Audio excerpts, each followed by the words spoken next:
نحمدہ ونصلی ونسلم علی رسولہ الکریم اما بعد۔ تو یہ حیات المسلمین میں تقدیر اور توکل کے حوالے سے جو گفتگو چل رہی تھی، تو اس میں اگلی حدیث حضرت ابو ہریرہ رضی اللہ تعالیٰ عنہ سے روایت ہے کہ رسول اللہ صلی اللہ علیہ وسلم نے فرمایا کہ اپنے نفع کی چیز کو کوشش سے حاصل کر اور اللہ تعالیٰ سے مدد چاہ اور ہمت مت ہار، اور اگر تجھ پر کوئی وقت پڑ جائے تو یوں مت کہے کہ اگر میں یوں کرتا تو ایسا ایسا ہو جاتا، لیکن ایسے وقت میں یوں کہے کہ اللہ تعالیٰ نے یہی مقدر فرمایا تھا اور جو اس کو منظور ہوا اس نے وہی کیا۔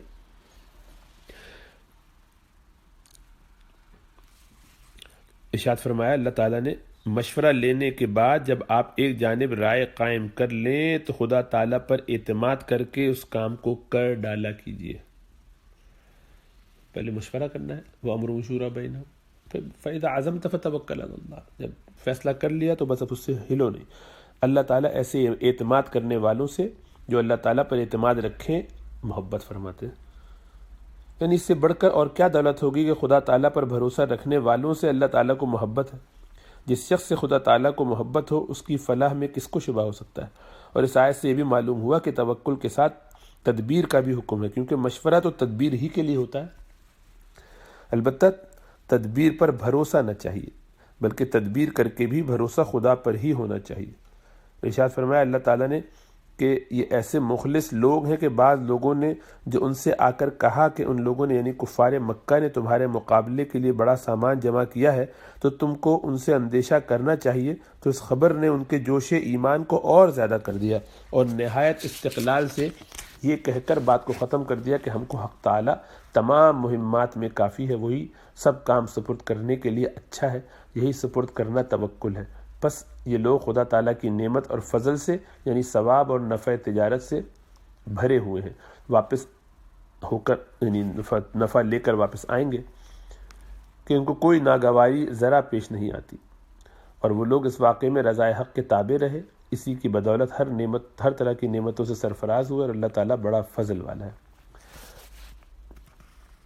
فرمایا اللہ تعالیٰ نے آپ فرما دیجئے کہ ہم پر کوئی حادثہ نہیں پڑ سکتا مگر وہی جو اللہ تعالیٰ کی طرف سے ہمارے لیے مقدر فرمایا ہو، اور وہ ہمارا مالک ہے، پس مالک حقیقی جو تجویز کرے بندے کو اس پر راضی رہنا واجب ہے، اور ہمارے لیے ہی کیا تخصیص بلکہ ہر مسلمان کو اپنا کام اللہ ہی کے سپرد رکھنا چاہیے۔ دوسری بات یہ فرما دیجئے کہ ہمارے لیے جیسی بھی اچھی حالت ہوگی وہی بہتر ہے، ایسے ہی سختی کی حالت بھی اچھی، یعنی جیسے ہمارے لیے اچھی حالت بہتر ہے اسی طرح سختی کی حالت بھی بہتر ہے انجام کے لحاظ سے، کہ اس میں درجات بڑھتے ہیں، گناہ معاف ہوتے ہیں۔ تم تو ہمارے حق میں دو بہتریوں میں سے ایک بہتری ہی کے منتظر رہتے ہو۔ فرمایا اللہ تعالیٰ نے کہ موسیٰ علیہ السلام نے جب بنی اسرائیل کو فرعون کے ظلم سے خوفزدہ ہوتے دیکھا تو فرمایا کہ اے میری قوم، اگر تم سچے دل سے اللہ پر ایمان رکھتے ہو تو سوچ بچار مت کرو بلکہ اس پر توکل کرو اور اس کی اطاعت کرنے والے بنے رہو۔ انہوں نے جواب میں عرض کیا کہ ہم نے اللہ ہی پر توکل کیا۔ اس کے بعد اللہ تعالیٰ نے سے انہوں نے دعا کی کہ اے ہمارے پروردگار، ہم کو ان ظالم لوگوں کا تختہ مشق نہ بنا اور ہم کو اپنی رحمت کے صدقے ان کافر لوگوں سے نجات دے، یعنی جب تک ہم پر ان کی حکومت مقدر ہے ظلم نہ کرنے پائیں پھر ان کی حکومت ہی کے دائرے سے نکال دیجیے۔ یعنی اس سے معلوم ہوا کہ توکل کے ساتھ دعا زیادہ مفید ہوتی ہے۔ فرمایا اللہ تعالیٰ نے جو شخص اللہ تعالیٰ پر توکل کرے گا اللہ تعالیٰ اس کے کام بنانے کے لیے کافی ہے، اور یہ کام بنانا عام ہے، ظاہراً ہو یا صرف باطناً ہو۔ یعنی دیکھیے توکل پر کیسا عجیب وعدہ ہے، اور اصلاح باطناً اس وقت تو معلوم نہیں ہوتی مگر بہت جلد سمجھ میں آ جائے گی۔ جب خود باطن کی اصلاح ہونے لگے گی تو سمجھ میں آنے لگے گا کیسا فائدہ ہو رہا ہے۔ حضرت سعد سے روایت ہے رضی اللہ تعالیٰ عنہ کہ رسول اللہ صلی اللہ علیہ وسلم نے فرمایا کہ آدمی کی سعادت یہ ہے کہ اللہ تعالیٰ نے جو اس کے لیے مقدر فرمایا اس پر راضی رہے، اور آدمی کی محرومی یہ ہے کہ اللہ تعالیٰ سے خیر مانگنا چھوڑ دے، اور یہ بھی آدمی کی محرومی ہے کہ اللہ تعالیٰ نے جو اس کے لیے مقدر فرمایا اس سے ناراض ہو۔ حضرت عمرو بن العاص رضی اللہ تعالیٰ عنہما سے روایت ہے کہ رسول اللہ صلی اللہ علیہ وسلم نے فرمایا کہ آدمی کا دل تعلقات کے ہر میدان میں شاخ شاخ رہتا ہے، سو جس نے اپنے دل کو ہر شاخ کے پیچھے ڈال دیا اللہ تعالیٰ اس کی پرواہ بھی نہیں کرتا، خواہ کسی میدان میں ہلاک ہو جائے، اور جو شخص اللہ تعالیٰ پر توکل کرتا ہے اللہ تعالیٰ سب شاخوں میں اس کے لیے کافی ہو جاتا ہے، یعنی اس کو پریشانی اور مشکلیں نہیں ہوتی۔ حضرت عمران بن حسین رضی اللہ تعالیٰ عنہ سے روایت ہے کہ رسول اللہ صلی اللہ علیہ وسلم نے فرمایا کہ جو شخص اپنے دل سے اللہ تعالیٰ ہی کا ہو رہے اللہ تعالیٰ اس کی سب ذمہ داریوں کی کفالت کرتا ہے، اور اس کو ایسی جگہ سے رزق دیتا ہے کہ اس کو گمان بھی نہیں ہوتا، اور وہ شخص دنیا کا ہو رہے، یعنی جو شخص دنیا کا ہو جائے اللہ تعالیٰ اس کو دنیا ہی کے حوالے کر دیتا ہے۔ حضرت انس رضی اللہ تعالیٰ عنہ سے روایت ہے کہ رسول اللہ صلی اللہ علیہ وسلم نے ایک اعرابی سے فرمایا کہ اونٹ کو باندھ اور پھر توکل کر،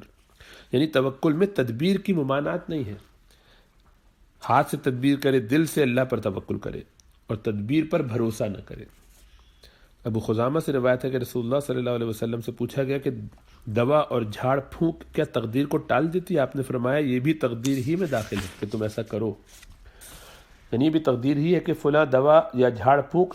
سے نفع ہو جائے گا، دوا کرو گے تو اس سے نفع ہو جائے گا، نہیں کرو گے تو یہ بھی تقدیری کا حصہ ہے۔ تو اس سے ہمیں یہ بات سمجھ میں آئی کہ ہر حالت میں اللہ پر بھروسہ کرنا ہے، تقدیر میں جو کچھ لکھا ہے اس پر راضی رہنا ہے، جو اسباب اختیار کیے جا سکتے ہوں وہ سب کرنے ہیں، اس کے لیے صائب اور سمجھدار اور مخلص لوگوں سے مشورہ بھی کرنا ہے، پھر جو وہ مشورہ دیں اس مشورے پہ عمل بھی کرنا ہے۔ یہ سب تدبیر کر لینے کے بعد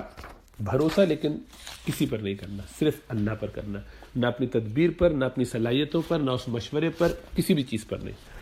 اور پھر جب کچھ ہو جائے، جو ہو وہ مثبت ہو تب بھی مطمئن رہنا ہے، منفی ہو تب بھی، ہر حالت میں اس کو یہ سمجھنا ہے کہ یہی میرے لیے نفع بخش تھا، یہی اللہ چاہتے تھے، اسی میں خیر ہے۔